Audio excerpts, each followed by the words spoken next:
सारा सागर तुम रख लेना, कि सारा सागर तुम रख लेना, बस एक लहर मुझे को देना। जब अंतर में ज्वार उठे, कि जब अंतर में ज्वार उठे, तो याद मुझे तुम कर लेना, तब याद। कई बार आप बचपन में रोचक कहानियाँ देखते हैं, रंगों से भरी कविताएं सुनते हैं और सुन के आपके मन में एक विचार आता है कि ये सब आता कहाँ से है, इतना सुंदर लिखता कौन है। तो इस कलम के पीछे जो जादूगर है उनसे आज हम आपको मिलाएंगे, इनका परिचय देते हैं। आप बैंक अधिकारी महासंघ इंदौर से भी आपने काम किया है, यूको बैंक अधिकारी संगठन मध्य प्रदेश ये आपका परिचय रहा है, राज्य भाषा अधिकारी यूको बैंक, और साथ ही साथ मध्य प्रदेश साहित्य अकेडमी से पुरस्कृत हैं आप, और साथ ही साथ इंग्लैंड, मॉरिस, नेपाल जैसे बड़े बड़े देशों में आपने दौरा किया है, वहाँ की चीज़ों को जाना है, आकलन किया है, और हिंदी सलाहकार समिति वित्त मंत्रालय भारत सरकार द्वारा आप पूर्व सदस्य रहे हैं संस्थान में। और इनका नाम है हरे राम वाजपेयी जी।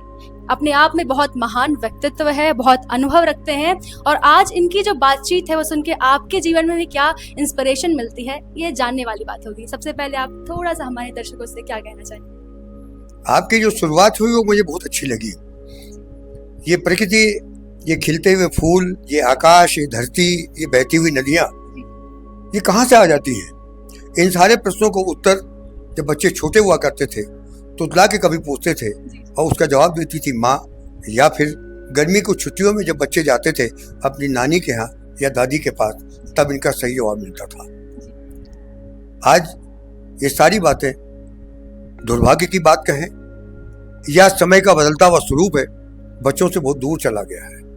अब गर्मी की छुट्टियां होती ही नहीं है, बच्चे दादी के यहाँ और नानी के पास जाते ही नहीं है।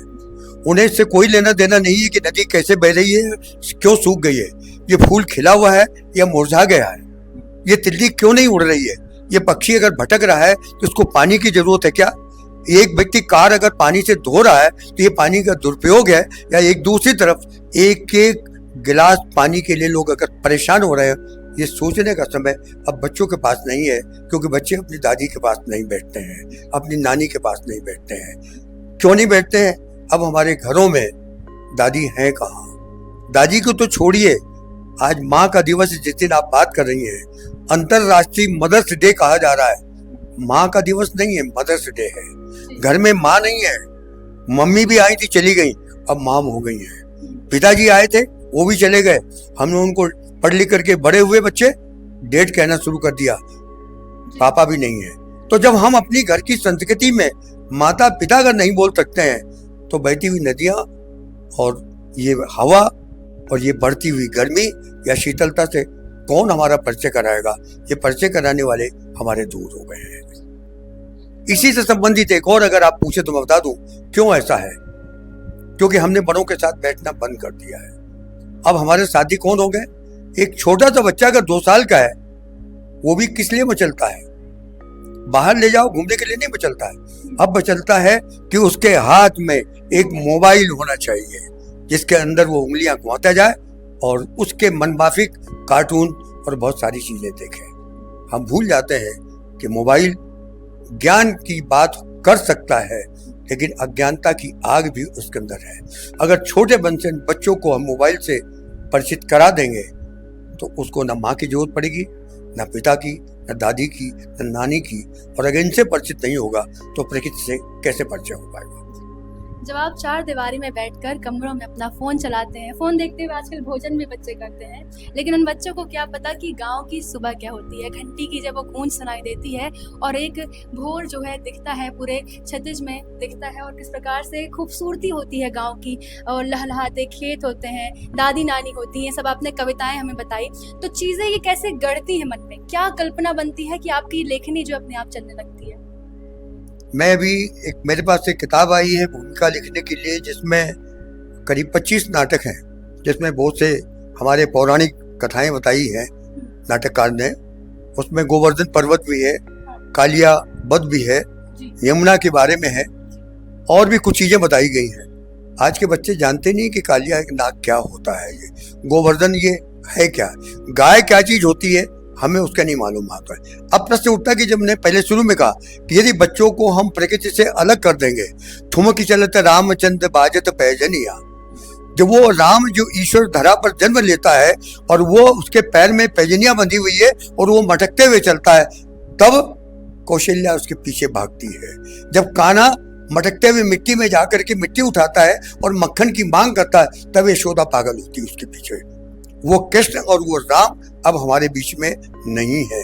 हमने बच्चों का परिचय प्रकृति के बजाय, पर्यावरण के बजाय, परिवार के बजाय हमने मोबाइल से करा दिया है, और जब इनसे करेंगे तो वो भाव भी कहाँ से पैदा होंगे। मेरे मन में एक प्रश्न आया कि आपने कहा आजकल के बच्चे तो मोबाइल में बिजी हो गए, लेकिन आपने बहुत कम उम्र से लिखना शुरू कर दिया था, तो ये इंस्पिरेशन कैसे आई कि बचपन से ही लिखना, सुनना, पढ़ना? हाँ, ये प्रश्न भी कुछ हद तक सबके ऊपर लागू नहीं होता है, लेकिन एक चीज बता दें, ये आपने कविता की पंक्तियां सुनी होगी, वियोगी होगा पहला कवि, आह से उपजा होगा गान, निकल कर आंखों से चुपचाप वही होगी कविता अनजान।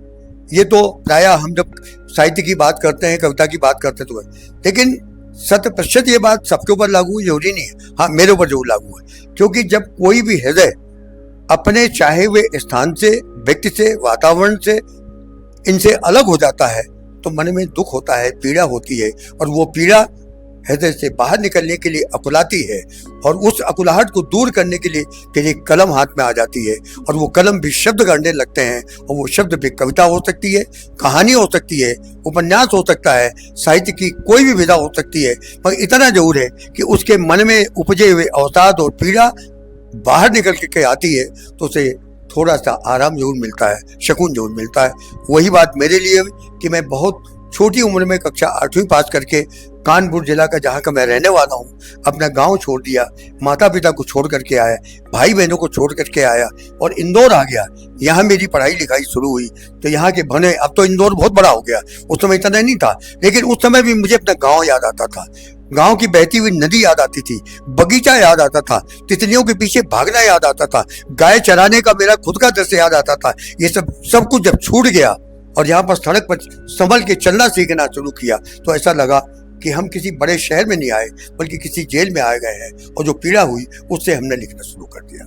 मेरे मन में और एक प्रश्न आया है इसी बात से निकल के कि आपने कहा कि जब भी आपके मन में कोई आतुर होता है, मन या व्याकुल होता है, तो आप लिख देते हैं तो आपका मन हल्का हो जाता है। आजकल के बच्चों में डिप्रेशन बहुत ज्यादा हो गया, क्या लेखनी उनके मन के डिप्रेशन को दूर कर सकती है? ये तो सर्वमान्य बात है, सुख हो या दुख हो, और अगर हृदय के अंदर किसी भी प्रकार के भाव पैदा हुए हैं, लिखदा वही व्यक्ति जिसके मन में संवेदनाएं होती हैं। संवेदनाहीन विहीन कुछ भी नहीं कर सकता है। पृथ्वी हमारी संवेदना नहीं, संवेदनशील है। उसके अंदर जब एक छोटा सा बीज हम डाल देते हैं, उसके अंदर जब ग्रीष्मा पैदा होती है तो एक अंकुर निकल करके बाहर आता है और बाद में वो विशाल रूप दे देता है। उसी तरीके से हमारे हृदय में किसी भी प्रकार की पीड़ा कैसे भी क्यों नहीं पैदा हुई हो, वो प्यार की हो, मोहब्बत की हो, इश्क की हो, जो बड़ी उम्र में हो जाते हैं, पृथ्वी के प्रति हो, वातावरण के प्रति हो, अपने घर के प्रति हो, समाज के प्रति हो, प्रकृति के प्रति हो, अगर हम उससे दूर होते हैं और कलम उठ करके जब बाहर निकलती है तो निश्चित रूप से कागजों पर उस पीड़ा को शब्दों के माध्यम से उतारने के बाद आनंद की अनुभूति जरूर होती है, मन हल्का होता है और लगता है कि हमने कुछ कर लिया है। और फिर आगे लगता है कि इसके बारे में देखिए, साहित्य क्या चीज होती है, साहित्यकार वो होता है, समाज वो होता है, समस्या सामने आती है, उससे पीड़ा उत्पन्न होती है, फिर समाधान भी वही ढूंढता है, समाधान बाहर से कभी भी नहीं आता है। वर्तमान में आपको इंदौर की इस खास कुर्सी में बैठे हरे राम जी दिख रहे हैं, जो कि आज आपको शहरी परिवेश में दिखते होंगे, जो बड़े बैंक अधिकारी रह चुके हैं, जो शिक्षक रह चुके हैं, जो आज साहित्य को समझते हैं, लेकिन कभी ये बचपन में गांव में भी रहे हैं। इन्होंने बताया कि कैसे इन्होंने गाय भी चराई है। तो उन यादों को याद करते हुए कुछ ऐसी पंक्ति या कुछ लाइन आपके मन में याद आती है, कुछ ऐसा कहना चाहे जो हमारे दर्शकों को पसंद? मैंने करीब 100 से क्या करीब और भी ज्यादा 150 गीत मैंने बच्चों के लिए लिखे हैं, और उस उम्र के बच्चे जिनकी उम्र 11 साल से ज्यादा नहीं होती है, ऐसे शब्दों के लिए छोटे छोटे शब्दों के माध्यम से मैंने गीत लिखे। पहली बार जब मुझे आकाशवाणी बुलाया गया, कई कार्यक्रमों में मैं बोल चुका था, लेकिन जब पहली बार ये कहा गया कि आप बच्चों के लिखे, तो मैंने हाँ तो कर दी, लेकिन रात भर मुझे नींद नहीं आई कि मैं बच्चों के लिए कैसे क्या लिखूं। सुबह फोन आ चुका कि आपको 11 बजे आकाशवाणी पहुंचना है, मेरे पास कोई कविता नहीं थी, क्या करूं? घबरा रहा था कि पहली बार मैं अपने जीवन में हार मानने जा रहा हूँ। गांव का रहने वाला बच्चा बच्चों के लिए नहीं कुछ कह पा रहा। माँ सरस्वती को याद किया और उन्होंने जैसे मुझे मेरे हृदय में आकर के मुझे प्रेरणा दी, उसका उदाहरण दे रहा हूँ। एकदम से ध्यान आया ये कौन सा महीना चल रहा है, फरवरी, और कलम उठी और मैंने गीत की 2 पंक्तियां लिख डाली। कहाँ से शुरुआत होती देखिए, कैसे बन जाता, उसका एक उदाहरण देखिए। फरवरी फरवरी ये महीना है फरवरी, फरवरी फरवरी ये महीना है फरवरी। बीत चुका था सीजन आने वाला मार्च है, बीत चुके वो जनवरी, फरवरी फरवरी ये महीना है फरवरी। तो इस तरीके से बच्चों के लिए कि ये फरवरी का चल रही है, आने वाला मार्च है उसके आगे, और जो चली गई है वो जनवरी है। 2 महीनों का संबंध भी आ गया और उसमें लय भी आ गई। ये पूरा गीत अभी मेरी किताब में है, उसकी 2 पंक्तियां आपको बता रहा हूँ।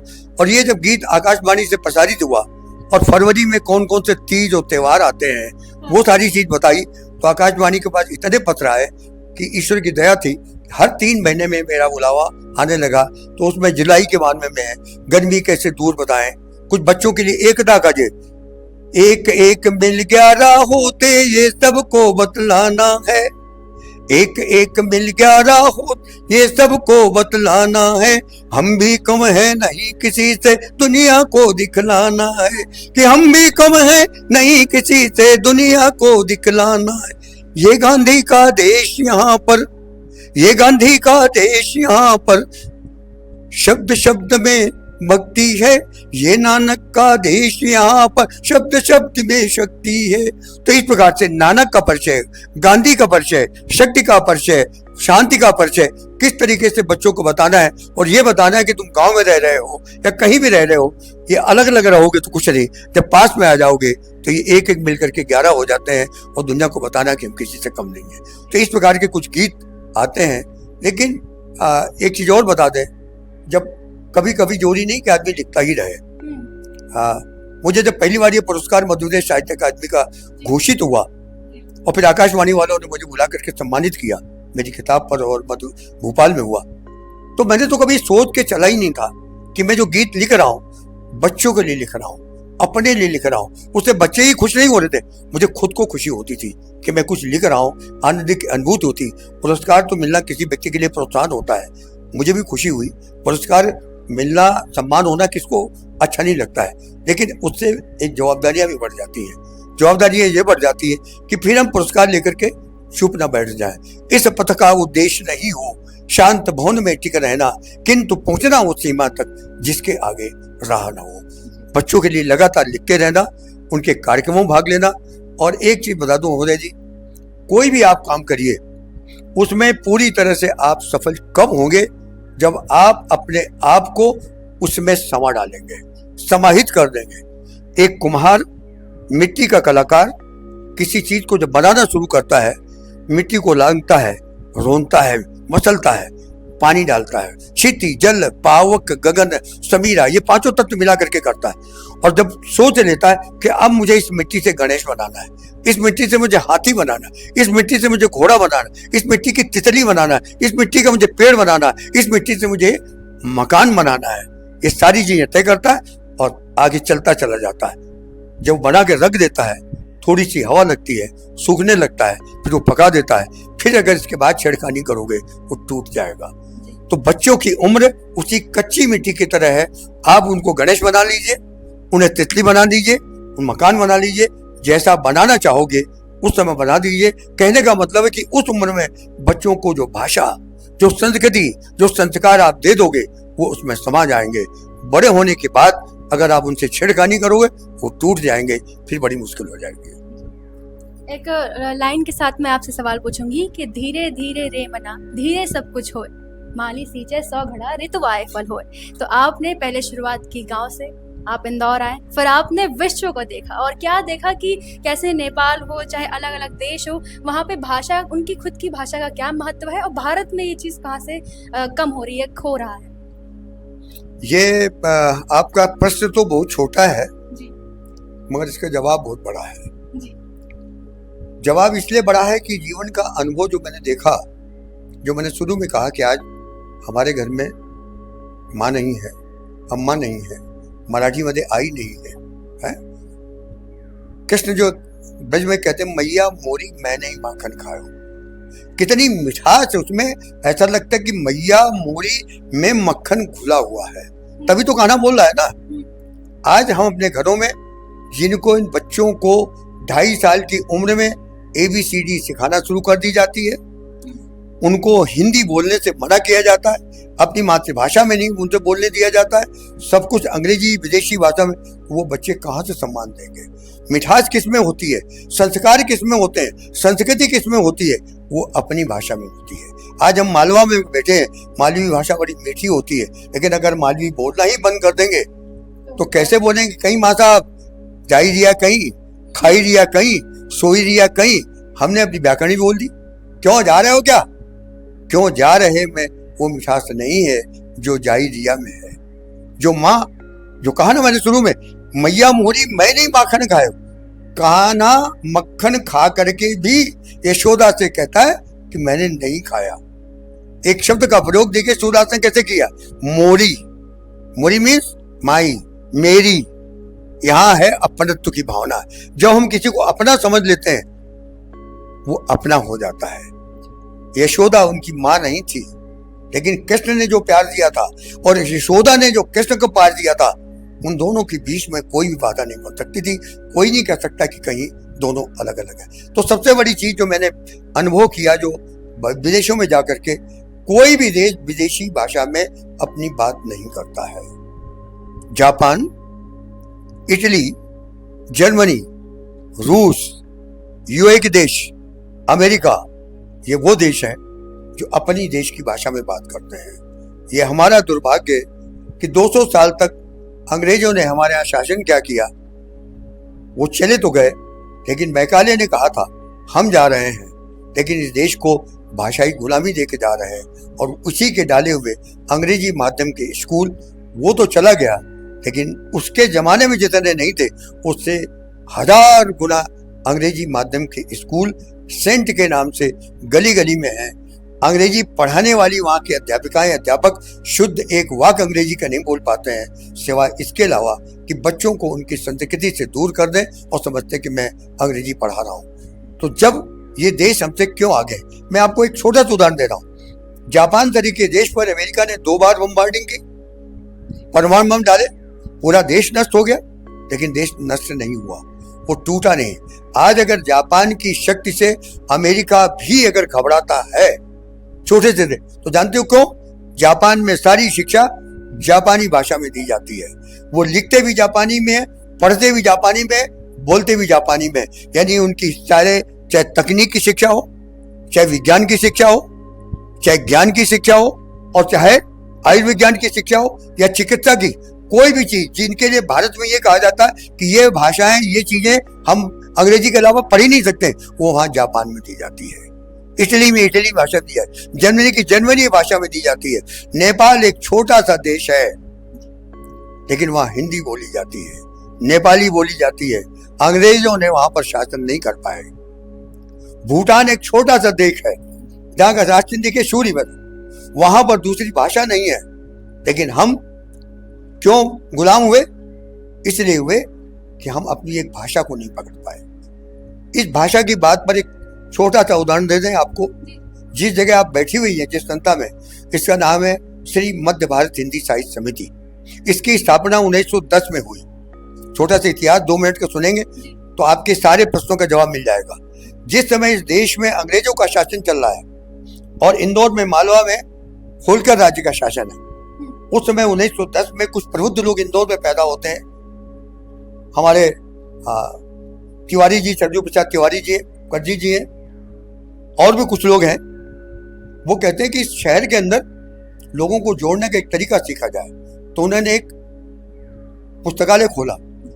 पुस्तकालय ने आगे, वो बीच था पुस्तकालय बरगद का, आगे चल करके एक संस्था बनी जिसका नाम रखा गया श्री मध्य भारत हिंदी साहित्य समिति। इसकी स्थापना 1910 में, आज से 116 साल पहले हुई। ये हमारे लिए जो बच्चे हमारे पास विश्वविद्यालय के आते हैं, अन्य विश्वविद्यालय के आते हैं, उनको मैं बताता हूँ ये मेरे लिए उतना ही पवित्र है जितना मेरे लिए प्रयागराज, उससे ज्यादा पावन है। क्योंकि यहाँ भाषा की बात की जाती है, यहाँ संस्कृति की बात की जाती है, अपनी भाषा की बात की जाती है। जो अपनी भाषा छोड़ देता वो आगे क्या बढ़ पाएगा।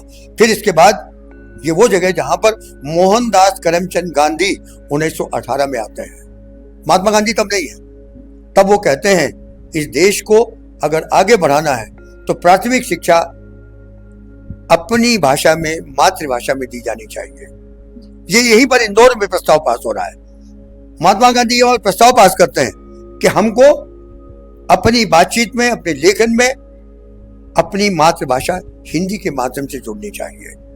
और जब दूसरी बार आते हैं तब महात्मा हो जाते हैं। 1935 में फिर आते हैं, तब यहीं पर कहते हैं कि देश की आजादी सिर्फ तो तलवार से नहीं जीत सकते हैं। देश की आजादी की जरूरत है हमारी एकता, एकता के लिए चाहिए भाषा, भाषा के लिए चाहिए हिंदी। और दक्षिण में अपने बेटे के साथ 4 बेटियों को और भेजा। तो आज जिसे चेन्नई बोलते हैं, हैदराबाद बोलते हैं, वर्धा अंतर्राष्ट्रीय विश्वविद्यालय, इन संस्थाओं की स्थापना की जननी यही मध्य भारत हिंदी साहित्य समिति है। ये यहाँ के लोगों को मालूम होना चाहिए। तो आज भाषा के माध्यम से, और एक दिन उन्होंने कहा था कि जिस दिन हम भाषाई एकता हमारे पास आ जाएगी तब हम आसानी के साथ देश को आजाद करा देंगे। ये प्रस्ताव 1935 में पास हो रहा है और 1947 में देश हमारा आजाद हो। इसलिए इंदौर को, इंदौर वासियों को सिर्फ अपनी स्वच्छता पर अभिमान नहीं करना चाहिए, इस पर अभिमान करना चाहिए कि वही अयोध्या की नगरी है जहां पर प्राथमिक शिक्षा मातृभाषा में दी जाए, जहां पर यह कहा गया कि भाषा के माध्यम से एकता का सूत्र पोया जाए। ये वही इंदौर शहर है। ये भी हमारे बच्चों को, युवा लोगों को बताया जाना चाहिए। आपने बात कही भाषा को लेकर, मेरे मन में प्रश्न है कि हमारा ऐसा देश है जहाँ पग पग में भाषाएं बदलती हैं। कितनी खूबसूरत बात है कि हम अलग अलग भाषा से मिलके बने हैं।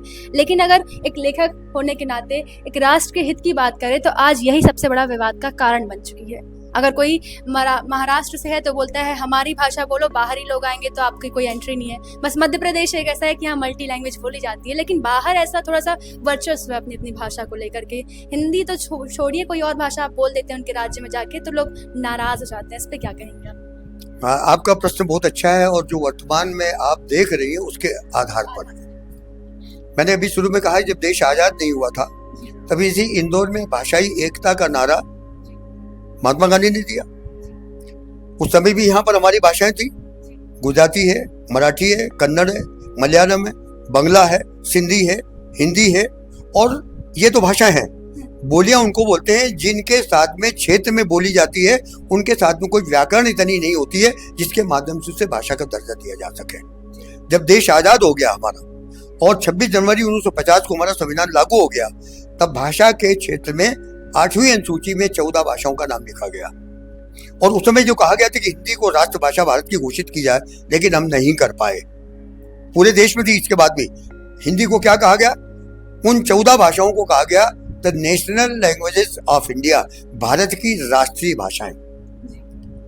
आज राजनीति उन 14 भाषाओं को बढ़ा करके 22 भाषाओं तक पहुंच चुका है। उसमें और भाषाएं जुड़ गई। लेकिन आपको जान के आश्चर्य होगा, शायद अगर आप जानती है तो अच्छी बात है, कि उन 22 भाषाओं में वो भाषाएं भी जो इस देश के अंदर की नहीं है। नेपाली भाषा का नाम उसमें है। नेपाली हमारी नहीं भाषा है, लेकिन नेपाल से हमारे देश के संबंध इतने कि हमने उसको अपनी 8वीं सूची में लिखा। उर्दू उसमें है, संस्कृत उसमें है, ये भाषाएं भी। और अंग्रेजी जो जा चुकी है वो अंग्रेजी भी उस 8वीं सूची पे है। ये भारत की, क्योंकि हमारे यहाँ बोली जा रही। अब प्रश्न उठता है कि जब स्वतंत्रता के बाद हमको एक सूत्र में बंध जाना चाहिए था, सिर्फ देश के विकास की बात करना चाहिए था, संविधान में समानता, संयुक्तता, इसकी बात, एकता की बात की गई। दुर्भाग्य की राजनीति ने हमारे देश को फिर से टुकड़ों में बांटना शुरू कर दिया और इतने टुकड़े हुए कि भाषाई आधार पर ही राज्यों का वर्गीकरण हुआ। ये गुजरात है, ये महाराष्ट्र है, ये तमिलनाडु है, ये केरल है। ये नाम क्यों? हमारे मध्य प्रदेश तरीका क्यों नहीं नाम रखा गया? यहाँ भी हम चाहते तो किसी के नाम पर रख सकते थे, लेकिन इसको मध्य प्रदेश कहा गया। उत्तर का जो भारत का है उसको उत्तर प्रदेश कहा गया। राजस्थान वीरों के नगर जो कहा जाता था उसको हमने राजस्थान कहा। पंजाब जो केसरिया बांध के चलते उसको हमने पंजाब कहा। इस तरीके से अगर नाम देश के रखे जाते हैं तो शायद हमारी एकता ज्यादा होती, लेकिन हमने भाषाई आधार पर फिर से बढ़ना शुरू कर दिया। जाति का आधा पटना शुरू किया और देश आज विकास जरूर कर रहा है, लेकिन वास्तविकता से अंदर से हम खोखले हो रहे हैं। जिस तरीके से एक बैंड जब बजाया जाता है तो वो अंदर से पोला होता है, आवाज बाहर से कर रहा है।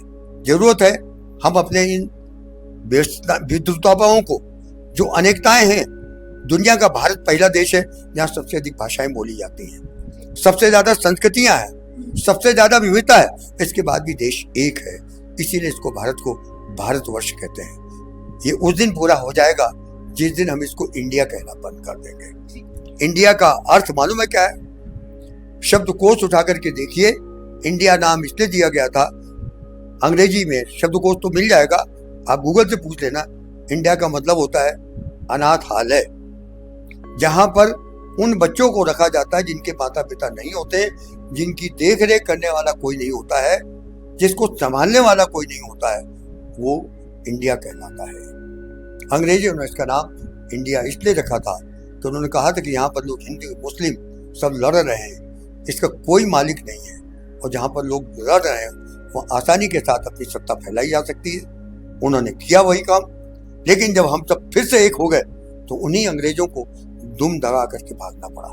मैं इंग्लैंड जाने का मेरा एकमात्र मकसद था कि जिन लोगों ने अपनी संस्कृति से देश को बर्बाद करने का नाराधार है, उनके यहाँ क्या होता है। आपको जान के आश्चर्य होगा, विश्व का माना हुआ हवाई अड्डा हीथ्रो जो लंदन में है, वहां पर जब पहुंचे तो वहां लिखा हुआ है आपका हार्दिक स्वागत, हिंदी में लिखा हुआ है, इंग्लैंड में लिखा है, और हम हमारे भारत में बैठ करके दीपावली पर लिखते हैं, दरवाजे पर टंगा रहता है वेलकम, पैर के नीचे भी पड़ा रहता है वेलकम। हम ये तो तय कर लें कि वेलकम की जगह दरवाजे पर है या पैर के पैर पोछ पर है, यही निर्णय नहीं कर पाए ना। लेकिन उनके यहाँ नहीं है, उनके यहाँ संबंध है तो वो सम्मान देते हैं। हमने अंग्रेजी में बात की तो उन्होंने टोक करके कहा अब तो आपके पास आपकी भाषा है, मुझे हिंदी मालूम है, आप मुझसे हिंदी में बात करिए। लेकिन हम लोग अंग्रेजी में बात, मैं आपको इस प्रश्न के जवाब में सिर्फ कह देना चाहता हूँ, हमारे मन से ये भावना निकाल देनी चाहिए कि हम बिना अंग्रेजी से मेरा विरोध नहीं है, स्पष्ट कर दूं। क्योंकि जब बैंक में मैं तमाम पदों पर रहा उस समय सिर्फ अंग्रेजी में ही काम करना पड़ता था। मैंने बैंक ज्वाइन की है, बैंक की नौकरी शुरू की है 1967 में, राष्ट्रीयकरण के पहले, आप सोचिए। लेकिन मेरी इच्छा थी कि मैं हिंदी में कुछ काम करके दिखाऊं, संघर्ष करना पड़ा, और 1985 में इतने दिनों बाद मुझे भारत सरकार ने, हमारी बैंक ने इंदौर में हिंदी अधिकारी बना करके मुझे भेजा, और फिर मैं हिंदी की सेवा में लगा। तो आज आप बैंकों के अंदर जाते हैं, जब जाएंगे तो 3 भाषाओं में, अंग्रेजी हिंदी में प्रायः तो लिखा मिल ही जाता है, नाम, खाता नंबर, आपका पता, कितनी राशि जमा कर रहे हैं, तारीख, ये सारी भाषाएं हिंदी अंग्रेजी में। दूसरे क्षेत्रों में जाएंगे तो 3 भाषाओं में मिलेगा। लेकिन हमारी आदत क्या पड़ेगी, हम हिंदी में अपना नाम हरे राम न लिख करके HR वाजपेयी लिखते हैं, 1000 न लिख करके 1000 लिखते हैं। क्यों? अंग्रेजों ने कहा है क्या मैकाले हमारे सिर पे बैठा हुआ क्या? नहीं, हमारी मानसिकता ऐसी बदल चुकी है। उनके यहाँ नहीं करते, लेकिन हम कर रहे हैं। इस मानसिकता को दूर करना पड़ेगा।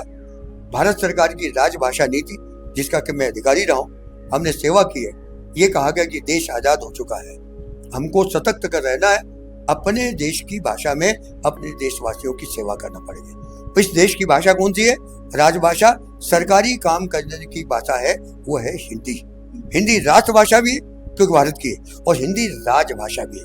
राजभाषा का मतलब ऑफिशियल लैंग्वेज, यानी सरकारी कामकाज को निष्पादित करने वाली। तो जब 2 भाषाएं मेरे हाथ में, दोनों हाथ में लड्डू हैं, तो हम ज्यादा अमीर हुए ना एक हाथ के बजाय। तो इस भाषा के माध्यम से देशवासियों की सेवा करें। आज मुझे हवाई अड्डा, भारतीय तेल निगम, आयकर, खाद्य विभाग, ये पावर ग्रिड कॉर्पोरेशन और भारत सरकार के इंदौर में करीब 86 कार्यालय है। उनमें से अधिकांश में मुझे जाने का मौका मिलता है, जिसमें बैंक है, बीमा है, इंश्योरेंस है, सब जगह जाते हैं। हमारा एक ही मकसद रहता है कि मैं तुम्हें यहाँ पर 1-1.5 घंटे के व्याख्यान में हिंदी नहीं पढ़ा सकता हूँ, न तुलसी बना सकता हूँ, न सूरदास, न महादेवी वर्मा, और न पंत, न निराला।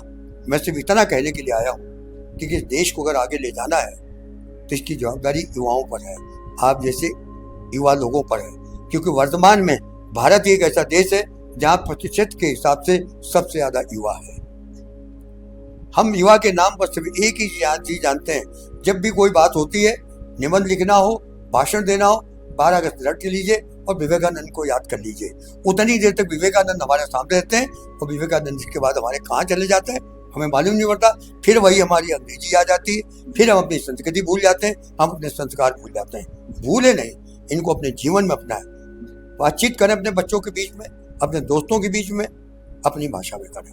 दादी के पास बैठें, नानी के पास बैठें और उनकी कहानियाँ सुनें। उन कहानियों में बहुत तत्व है, बहुत ताकत है। पंचतंत्र की कहानियाँ, बिल्ली कुत्ते की कहानी, बंदर की कहानी, कठपुतलियों की कहानी, सारी के सारी कहानियाँ सूखी रेत पर नहीं चलती हैं। ये कल कल बहती हुई नदी के किनारे है, ये उड़ती हुई तितली के पीछे भागती है, ये भौरे गुनगुनाते के साथ भी चलती है। यदि हम इंसानियों के साथ चलेंगे ये सारी चीज़ें मेरे पास आएंगी और गर्व से कह सकेंगे कि हमारी भाषा हिंदी है, हम हिंदुस्तान में रहते हैं, हिंदी है हिंदुस्तान, ये हमारा। जब ये करेंगे तो हमारे देश को कौन पीछे ले जा सकता है। असल मायने में हम विश्व गुरु बन सकते हैं। और इसी मिठास के साथ मैं इस पूरी वार्ता को विराम देना चाहूँगी और साथ ही साथ एक उम्र का तकाजा, गांव से जुड़ा व्यक्तित्व और आज इस इंदौर के इस खास कुर्सी में बैठ के हमें इतना शुभ संदेश दिया है। और अगर हम इसको अपने जीवन में लागू करते हैं तो ज़रूर अपने देश को भी हम विश्व गुरु बनाने में अग्रसर रहेंगे। मैं कशिश सिंह बघेल, आप सबका बहुत बहुत धन्यवाद।